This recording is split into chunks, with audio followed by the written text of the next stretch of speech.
Shalom, perkenalkan nama saya Elvira Samodara, kelas Sistematika D, Jemaat Gemis Pegimpolongan Bengkak.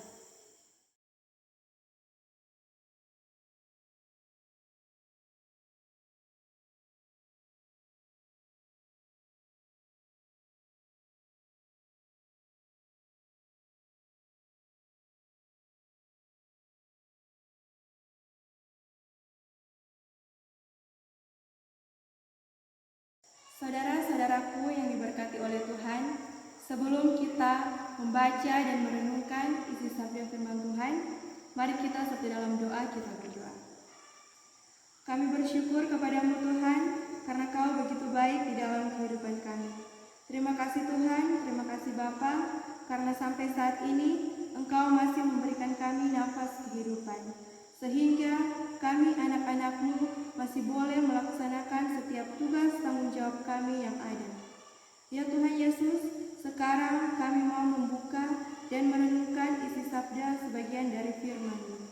Urapi hati kami dengan Roh Kudus-Mu, agar apa yang sebentar kami baca dan dengar bersama tidak akan berlalu begitu saja, malah akan menjadi pedoman bagi langkah kehidupan kami. Berfirman-Lah Tuhan, kami anak-anak-Mu sudah siap untuk mendengarkannya. Di dalam nama Tuhan Yesus kami berdoa. Amin. Pembacaan kita pada hari ini terdapat dalam Perjanjian Baru, yaitu surat Yakobus 1 ayat 2 hingga ayatnya yang ke-8. Sekali lagi, surat Yakobus 1 ayat 2 hingga ayatnya yang ke-8. Pembacaan kita diberi judul Iman dan Hikmat. Saudara-saudaraku, anggaplah sebagai suatu kebahagiaan apabila kamu jatuh ke dalam berbagai-bagai pencobaan, sebab kamu tahu bahwa ujian terhadap imanmu itu menghasilkan ketekunan. Dan biarkanlah ketekunan itu memperoleh buah yang matang, supaya kamu menjadi sempurna dan utuh dan tak kekurangan suatu apapun. Tetapi apabila di antara kamu ada yang kekurangan hikmat, hendaklah ia memintanya kepada Allah, yang memberikan kepada semua orang dengan murah hati dan dengan tidak membangkit-bangkit, maka hal itu akan diberikan kepadanya. Hendaklah ia memintanya dalam iman, dan sama sekali jangan bimbang, sebab orang yang bimbang sama dengan gelombang laut yang diombang-ambingkan kian kemari oleh angin. Orang yang demikian janganlah mengira bahwa ia akan menerima sesuatu dari Tuhan.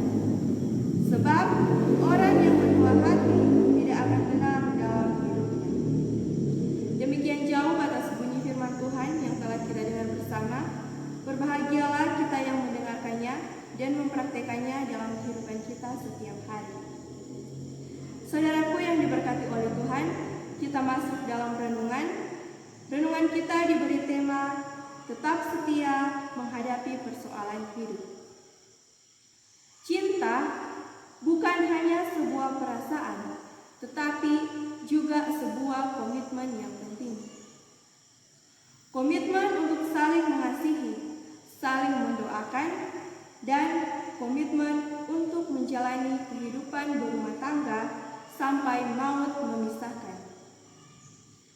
Setiap tahun, semua pasangan suami istri akan merayakan hari ulang tahun pernikahan. Tentunya itu menjadi sebuah kebahagiaan bagi setiap pasangan. Apalagi mengingat cinta yang sudah dilalui bersama, tidaklah mudah bagi pasangan suami istri dalam membina rumah tangga. Tentu telah banyak yang dilalui. Ada yang menyenangkan dan juga ada yang tidak menyenangkan. Karena dalam kehidupan berumah tangga tidaklah mudah seperti yang dibayangkan. Saudaraku yang diberkati oleh Tuhan, ada sepasang pasangan, yaitu Ishak dan Ribka. Ribka adalah seorang perempuan yang berasal dari suku yang sama dengan Abraham. Ia dipilih Ishak atau putra Abraham. Meskipun Ishak dan Ribka belum pernah bertemu sebelumnya, mereka dapat saling mencintai sepanjang hidup mereka. Ishak memilih menghabiskan waktu bersama dengan Ribka. Setelah Ishak dan Ribka menikah, beberapa lama mereka tidak memiliki anak karena Ribka mandul. Tetapi dengan kesetiaan Ishak kepada Ribka, ia tidak meninggalkan istrinya itu, melainkan Ishak datang kepada Tuhan dan berdoa agar mereka berdua dikaruniai anak. Maka Tuhan mengabulkan doa dari Ishak. Ribka pun mengandung dan melahirkan anak kembar yang diberi nama Yakub dan Esau. Dalam Kejadian 25 ayat 24 sampai 26. Meskipun mereka berdua harus menunggu lama, tetapi Ishak tetap setia kepada janjinya Tuhan dan tidak meninggalkan istrinya Ribka. Ishak dan Ribka tetap menunggu kelahiran seorang anak selama 20 tahun lamanya. Saudaraku yang diberkati oleh Tuhan, yang dapat kita pelajari dari Ishak dan Ribka ini adalah meskipun mereka belum pernah bertemu, tapi mereka berdua bisa saling menerima kekurangan dan kelebihan satu dengan yang lain. Sulit tentunya ketika kita dipasangkan dengan seseorang yang sama sekali tidak kita kenal atau dijodohkan oleh orang tua kita. Tetapi dari kisah Ishak dan Ribka, kita boleh belajar bahwa ketika kita percaya kepada Tuhan, Ia akan terus memampukan kita untuk terus mencintai satu dengan yang lain. Bahkan ketika berbagai kesulitan datang di dalam pernikahan kita, Tuhan akan terus menolong. Ketika pasangan suami istri belum dikaruniai anak, bukan berarti suami meninggalkan istri. Tetapi sebaliknya, suami tetap memberi dukungan kepada istri dan berdoa kepada Tuhan, sama seperti yang dilakukan oleh Ishak. Ia tetap setia kepada Ribka walaupun ia harus menunggu lama. Saudaraku yang diberkati oleh Tuhan, dalam setiap berumah tangga, pasti setiap pasangan ingin rumah tangganya dipenuhi dengan kebahagiaan dan diberkati oleh Tuhan. Tetapi juga dalam sebuah pernikahan ada cobaan dan tantangan yang akan dialami. Ada perbedaan pendapat dan masih banyak lagi yang akan mengakibatkan pernikahan itu hancur berantakan. Apalagi ketika pernikahan itu sudah berjalan lama, maka setiap pasangan pasti akan mengalami kebosanan terhadap pasangannya sendiri. Saudaraku yang diberkati oleh Tuhan, bosan bukan berarti mencari kenyamanan lain di luar sana. Saat ini, banyak pernikahan yang hancur dikarenakan orang ketiga. Suami atau istri yang memilih selingkuh karena sudah mulai bosan dengan pasangannya. Seharusnya yang dilakukan oleh pasangan suami istri adalah saling terbuka dan saling mendoakan satu dengan yang lain. Sama-sama berdoa kepada Tuhan agar rumah tangganya tetap terpelihara oleh Tuhan.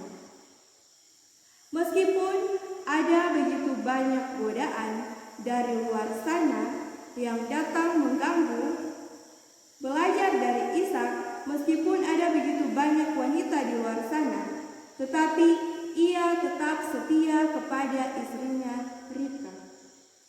Ingat saudara, bahwa dalam ayat yang ke-8 berkata bahwa sebab orang yang mendua hati tidak akan tenang dalam hidupnya. Maka dari itu, setiap pasangan harus memiliki kesetiaan, saling percaya, saling menerima, dan memiliki komunikasi yang baik terhadap pasangannya.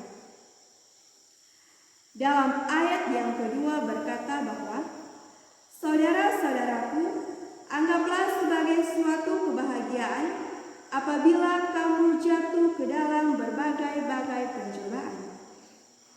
Bukankah mengalami pencobaan tidak menyenangkan? Ya, memang mengalami pencobaan itu bukanlah suatu hal yang menyenangkan. Tetapi dalam hidup ini, kita manusia pasti akan dicobai. Maka dari itu, kita jangan kalah dari masalah-masalah atau pencobaan yang datang silih berganti. Karena begitu banyak sekarang terjadi dalam sebuah rumah tangga, ketika dalam menghadapi persoalan-persoalan memilih mengambil jalan pintas, sehingga bukan mendapatkan jalan keluar, melainkan mendapatkan kehancuran, yaitu perceraian. Banyak rumah tangga yang hancur karena keegoisan diri sendiri, sehingga sangat disayangkan dalam berumah tangga begitu banyak orang yang tidak tumbuh dalam iman. Saudaraku yang diberkati oleh Tuhan, ingatlah Tuhan menyediakan kita hikmat. Maka untuk itu, ketika kita menghadapi pencobaan, mintalah dengan iman, maka Tuhan akan memberikan jalan keluar kepada kita.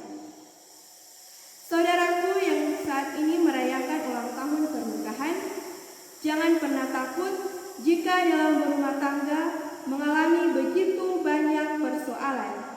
Jangan bimbang dan teguhkanlah imanmu. Percayalah bahwa Tuhan akan memberikan yang terbaik dalam rumah tanggamu. Jadilah saluran berkat bagi banyak orang dan selamat merayakan hari ulang tahun pernikahan. Kiranya Tuhan akan selalu memberkati kehidupan keluarga. Terpujilah firman Tuhan, kekal sampai selama-lamanya. Amin. Mari berdoa. Terima kasih Tuhan, terima kasih Bapa. Tadi kami anak-anak-Mu sudah membaca dan merenungkan isi sabda dari firman-Mu. Kiranya ya Tuhan, apa yang sudah kami baca dan dengar bersama tidak akan berlalu begitu saja, malah akan menjadi pedoman bagi langkah kehidupan kami. Ini doa kami Tuhan, di dalam nama Tuhan Yesus kami berdoa. Amin.